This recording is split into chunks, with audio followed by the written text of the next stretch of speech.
Baby girl, what's happening? You and your ass invited, so gonna get to clapping. Go pop it for a plan, pop it for me. Turn around and drop it for a plan, drop it for me. What's up, Mom Squad? This your girl Lisa, and yes, it is Sunday, and I am cooking, but we're gonna do it a little different today. Today, if you're from the DMV, you know today is a very important game. It's Dallas versus the Redskins. So instead of cooking Sunday dinner, I'm not. I am making football food, but that's really not what this video is about. I'm just going to be cooking that kind of in the background. Today, what I'm going to do is show you guys how to make cookies out of cake mix. Yes, cookies out of cake mix. So, I got a red velvet cake mix here. I got some white chocolate chips. I got some cream cheese. I use butter instead of oil, and we're going to need 2 eggs, and that's it. Put your oven on 350. Take a pan, line it with wax paper. If you don't have one yet, you need to invest in one. A cookie scoop. It makes them uniform, and it's easier for you to get it in and out of the bowl without making a mess, and they just cook more evenly that way. So let me grab my 2 eggs, and then we're going to put this all together, and then I'm going to show you what's up.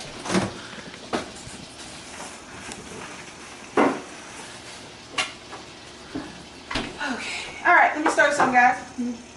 So I'm making, I guess, taco salad slash nacho slash tacos. However you want to put it together. So right now I got my ground beef browning over here. I got Taco Bell seasoning packs, 2 original. And I got the mild, so, you know, a little spice, but cut down on the spice. Not everybody is spicy like DC Kool-Aid. Say hey to the camera woman. What's up? So, make sure when you are making your beef for this, make sure that you season it heavily, because beef doesn't take seasoning as well, especially when you fry it and then redo it. It'll taste like you hadn't put anything in there. If you're not big on salt, get you some Lowry seasoning salt that has everything in it. I always use a little extra smoked paprika. Smoked paprika gives it a little smoky, and it gives a little extra, you know, a little that something when you're doing stuff. So I just need to stir that up, guys. I also got grease working. This is one of my $7. I got 3 stock pots for $7. This is the smallest one. We're going to use that today to fry some chicken wings. I'm just going to dredge fry them. I've already made up my flour. No egg dredge, none of that stuff. We're just gonna season them. They season in the bag. Another tip, if you're using these, the drumettes that come in the bag, you can wash them and season them in the same bag. Chicken has a tendency to carry salmonella and other things, so you don't want to be moving it back and forth. The bag is taking care of the chicken this long, let it take it all the way in. You don't need to keep moving it around. So while my beef is over here getting all nice and cooked, let me get my chicken in. Make sure you heat up your grease. Make sure you heat it up well. Make sure you heat it up evenly. Make sure it's not too hot, because you don't want to cook the outside before the inside cooks. You want it just hot enough so that it will crisp up the outside real quick but not burn it.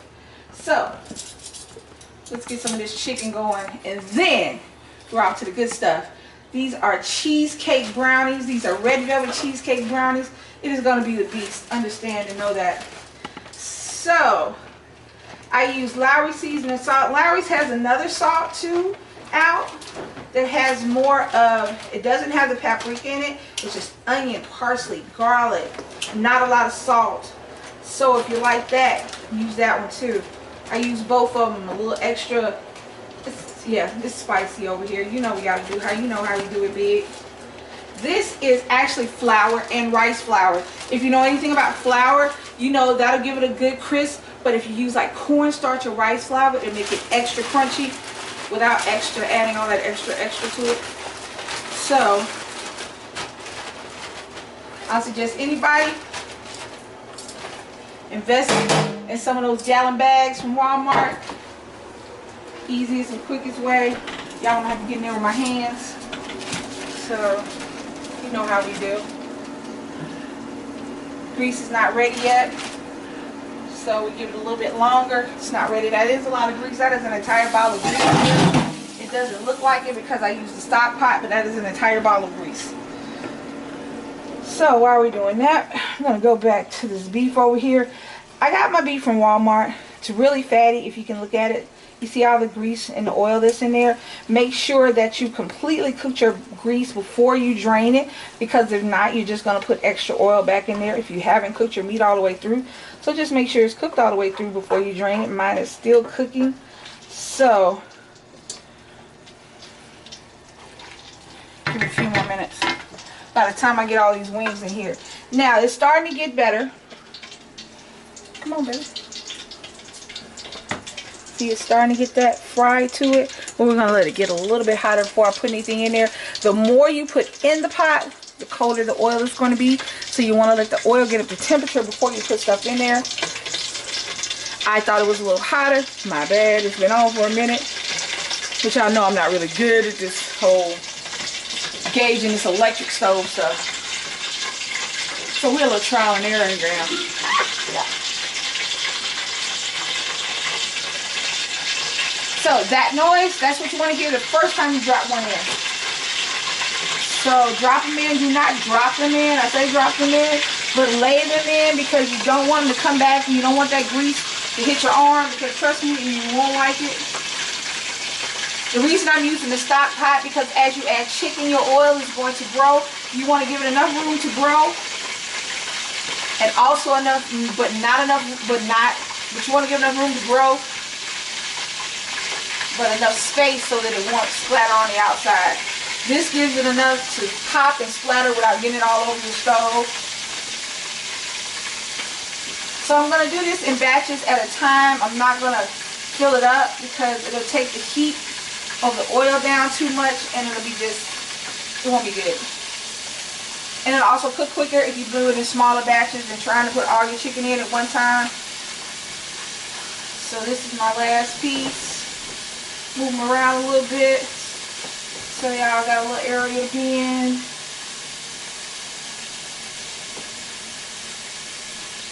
We'll let that cook. Alright, back to my hamburger over here.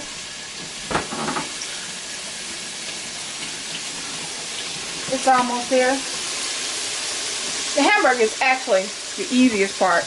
The nacho slash taco salad is the easiest part of this, because once the hamburger is done, it's just about people building what they want. Adding toppings. We have lettuce and sour cream and salsa and cheese. I got a cheese sauce. I got a mild cheese sauce, because you can always add heat the way you want to add heat. You don't have to do it in the condiments. Again, that's a personal thing. So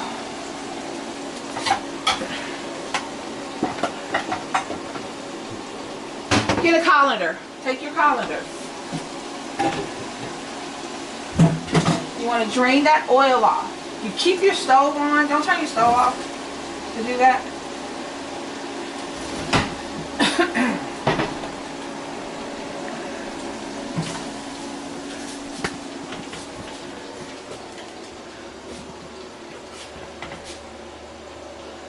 Alright.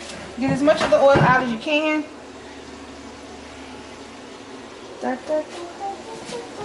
Let it shake off for a second. Put it back in there. Do all that close to your pan. You don't want to send all this oil and everything all over your pan and all over your counter. Put it back. You hear a little sizzling. Let it cook.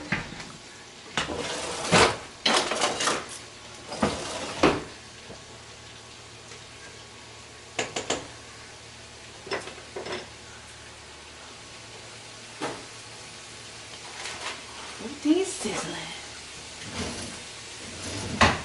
Put this in the dishwasher. As you go along, clean up, put your stuff in your dishwasher or however you wash your dishes. You do it by hand, put it in there.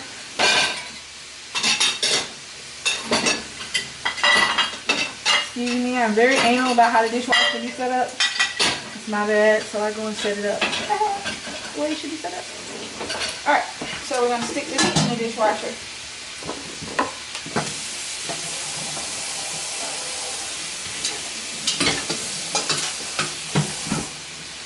know, you should rinse your stuff out before you put it in the dishwasher, and run your garbage disposal. Because we live in an apartment, because most apartments have them. Run your garbage disposal before you run your dishwasher. This will help keep it, you know, relatively neat while you cook it.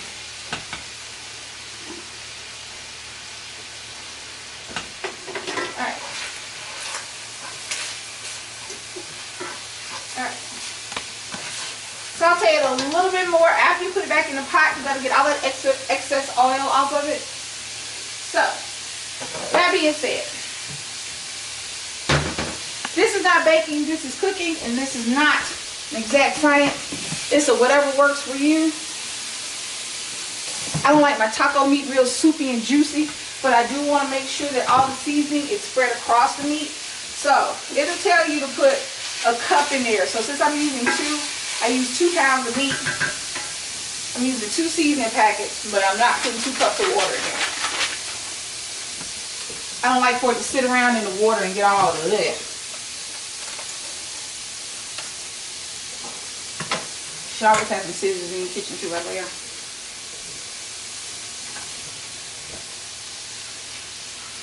Right, 1 seasoning pack. 2 seasoning packs. Now, water will,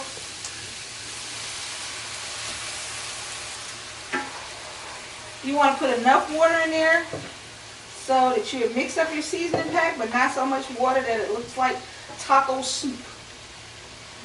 Tacos, not taco soup. You want to have it a little glossy, not runny. You know what I'm saying? So look at the chicken. The chicken is cooking, getting all good and juicy and golden brown. You don't have to touch it when it's like this. If you got your temperature, your oil up to temperature, you don't have to touch the chicken. Just keep an eye on it so that it doesn't burn. Chicken takes about 12 to 15 minutes to cook all the way through. So, for all intents and purposes, this is done. I'm going to cut this down on low and just let that marinate for a little while. Taste your food. I'm not doing a whole lot of tasting because I'm not doing a whole lot of new. But do taste your food. If you're making something new you've never made before,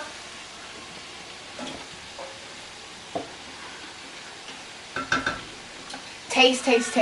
Make sure you have enough of everything in there and not too much so you can adjust before you give it out. If you cook something down too much, sometimes it'll get salty. So be careful. If something looks like it's cooking too much, cut it off. Add a little water to it to make sure it doesn't get too salty. And sometimes, because salty can be inedible. Alright, so while the chicken is cooking, let us get to the nitty gritty of the situation. We're going to make cookies. I said cookies. Out of cake mix. So, 1 bag of cake mix.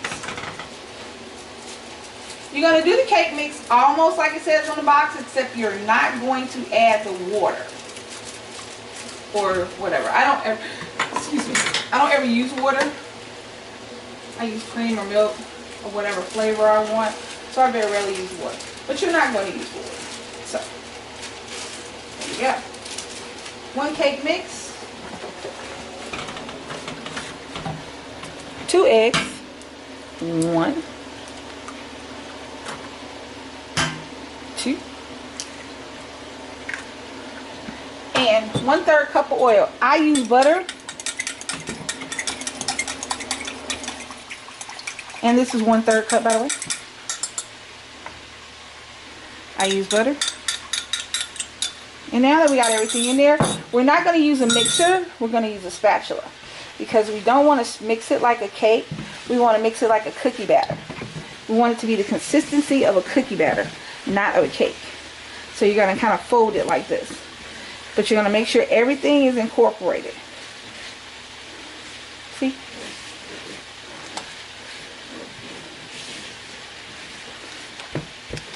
See how it's coming together now? You know, cake batter is much moister. It's much more liquid than this. You're going to stir this up. You do have eggs in it, so you want to make sure your eggs are completely incorporated in the dish. Don't have any pockets of egg, because that will show up in your cookies. See how it looks like cookie dough instead of cake mix? All you moms out there that got kids that want you to bake, but you're not really a baker. You don't have to be. Watch me. I'm going to show you how to do it. Alright, so look at that. See, that's the consistency you're going to want to have right there. That cookie dough consistency. See? Firm. See, that's shiny. You want to get rid of that. That is the egg. Once you got everything incorporated in there, once it's all mixed together. Alright. So, I'm going to add white chocolate chips.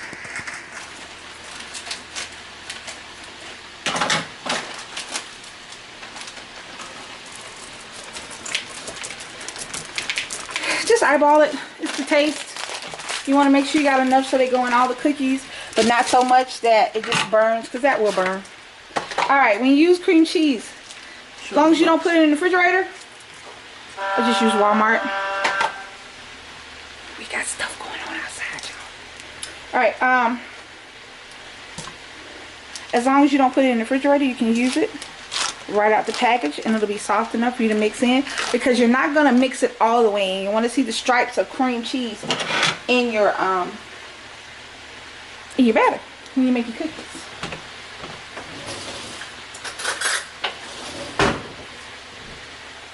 So, I'm just going to do half the cream cheese.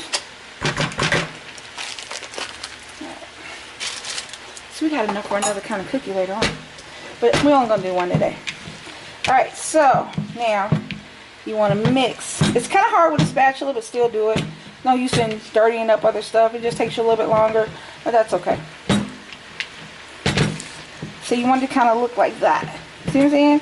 You want the stripes of cream cheese to go through it. Like I said, when you're doing it like this, it kind of cuts the science down a little bit. That way you don't have to worry about extra measuring and things like that. But you still want to make sure everything's incorporated, because you want every cookie to be just as good as the next cookie. You don't want to leave a cookie out. Alright, I'm actually going to get another spatula. It's not all whooped up from what I'm doing now. I'm going to use this spatula just to push everything down off the sides.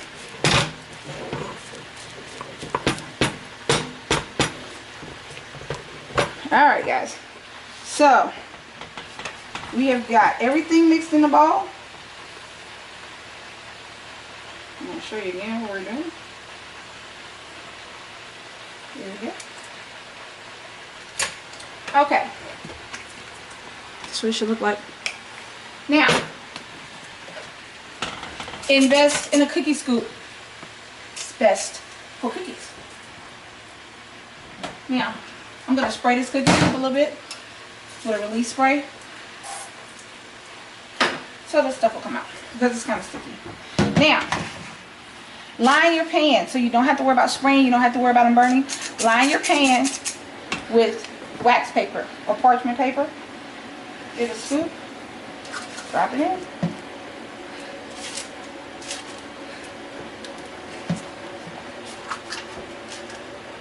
You should be able to get 3 across and 4 down. You should be able to make a dozen.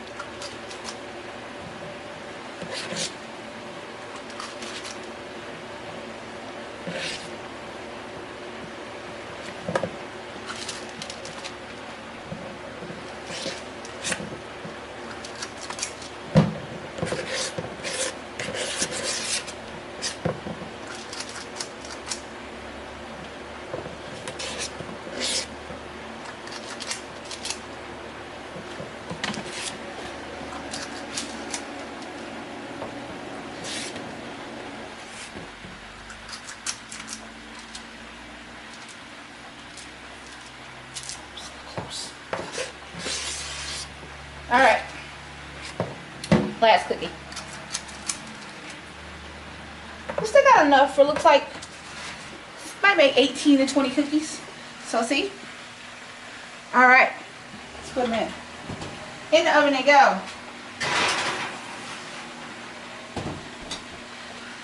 Cookies cook the best, especially when they're like that, anywhere from 12 to 15 minutes. So we're going to be back with the finished product. By then we should have everything cooked so we can show you more stuff. And we'll be back. Go. Hey guys, and we're back. So this is the end. This is the finished product of Football Sunday dinner and cookies out of cake mix. So that is our nachos. These are our wings. These are our fries. So there we go. And that is DC Kool-Aid's plate with the nachos and chicken wings and mambo sauce and fries and mambo sauce. And that is Nick's plate with tacos and chicken wings and fries. So this is what y'all came to see today. This is what we made earlier. This is what I'm talking about. Look at these. Uniform, browned a little bit on the bottom, soft to the touch, crispy on the corners. It's like brownie goodness in your mouth. These are red velvet cheesecake, white chocolate cookies made out of cake mix. Everything is simple. Everything is easy. You bring your touches to it, and anything from the store can be homemade. This is your girl, Lisa. Don't forget to like my video. If I didn't tell you at the beginning, please like it. Like me.